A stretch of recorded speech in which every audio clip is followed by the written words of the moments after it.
Red je toliko dug da nikada neću stići da se vozim. Hej, što je tako smiješno? Da li je to sve što si htjela? Pa, slanih bišta pića i pereca što odmah to ne reče. Hajde, devojke.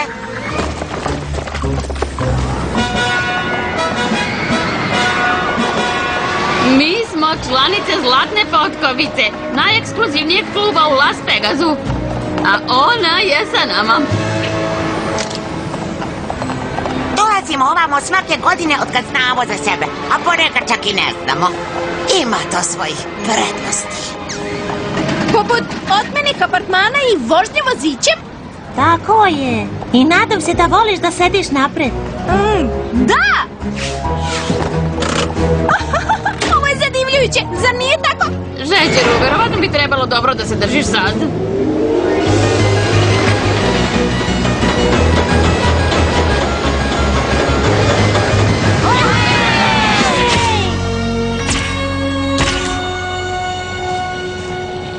Žao mi je što sam vas procenila samo kao starije ponije. Vi kobile ste u stvari prilično sjajne. Rainbow Dash? Da, Granny? Devojke i ja smo pričale. I pa, mislimo da si ipak zabavna. Želele bismo da te pozovemo da postaneš stalni član devojaka Zlatnih potkovica. Juhu! Stvarno? U isto vreme sledeće godine? Ne bih to propustila ni pošto.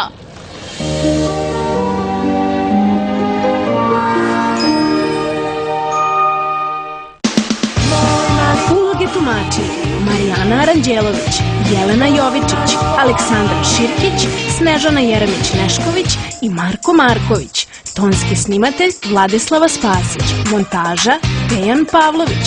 Prevod Slobodanka Ivanović. Songovi Dragana Micković. Za Minimax produkcija Studio.